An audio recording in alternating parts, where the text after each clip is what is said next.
Niezmiernie się cieszymy z tego, że udało się nam zaprosić tutaj do Polski dr Suzannę Chojkowski i doktora Stevena Bullera na konferencję psychoterapeutyczną pod tytułem "Gdzie ciało spotyka się z umysłem. Praca z somatycznymi reprezentacjami bólu psychicznego".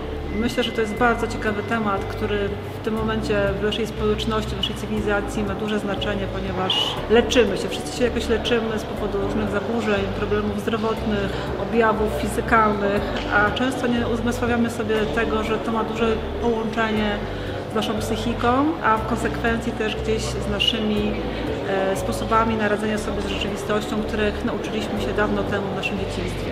To spojrzenie całościowe, holistyczne myślę, że jest bardzo dobrym podłożem zarówno dla psychoterapeutów, którzy mogą widzieć pracę ze swoimi pacjentami w szerszy sposób, ale też i dla lekarzy, dlatego że oni również mogą widzieć w tych problemach zgłoszonych przez ich pacjentów coś więcej niż tylko jeden problem funkcjonujący w obrębie jednego odcinka w ciele. Więc takie spojrzenie całościowe jest czymś bardzo cennym. Cieszymy się, że możemy uczyć się od Susan i od Stevena. Też tutaj cieszymy się bardzo z tego, że duża rzesza studentów się pojawiła. To jest coś, co daje nadzieję, że te prace będą kontynuowane, że nowe pokolenie również chce się uczyć takiego całościowego podejścia, właśnie łączenia duszy z ciałem. I am quite new to ISTDP, so it's interesting to see just how detailed you can be in every moment to see where the patient's at, and then evaluate and just pick your intervention based on that. First, I have my curiosity has been triggered, I would say, so I'm very curious. The arrangement has been very good.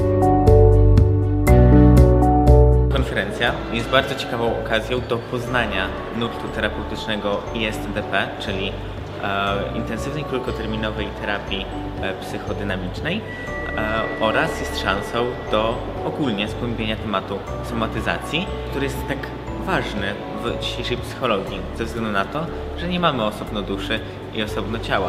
To się w pewnym sensie po prostu łączy i na siebie wpływa. Mogę powiedzieć, że to jest ogromnie ciekawe widzieć po prostu pacjentów, zwłaszcza z perspektywy studenta, który nigdy nie miał okazji dołączyć do sesji terapeutycznej, bo jest to najzwyczajniej w świecie niemożliwe. Prelegenci są bardzo nastawieni na praktykę, wręcz klatka po klatce analizujemy filmy. Dobrze, że zwracamy uwagę nawet na tak drobne szczegóły, ze względu na to, że mimo że w pracy takiej zawodowej i tak na co dzień nie będziemy w stanie zwrócić na wszystko uwagi, bo trafi nas to nauczyć wyłapywania dodatkowej ilości szczegółów, czy to w pracy zawodowej już w przyszłości, czy nawet w takim studenckim życiu. So I thought this was a really well organized conference. I've been impressed with the organization, the people involved in the organization. Everything's run really smoothly. So we've been very welcomed as well. So we found this a fascinating subject to talk about because we came to realise that somatisation is a part of our routine day-to-day work. So working in mental health settings, we're working with patients with severe mental health difficulties, but alongside they have severe physical disabilities, and so I would say that there's physical comorbidity with all of our patients, so pretty much day-to-day work for us. So there are two things really.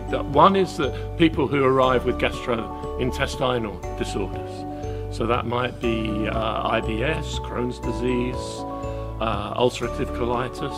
These are really difficult things for people to manage, and those are very common in our practice. And the other things are people who arrive with functional neurological disorders, such as epilepsy or faintings or those kinds of disorders. They're a real challenge, but they're a very common part of our work.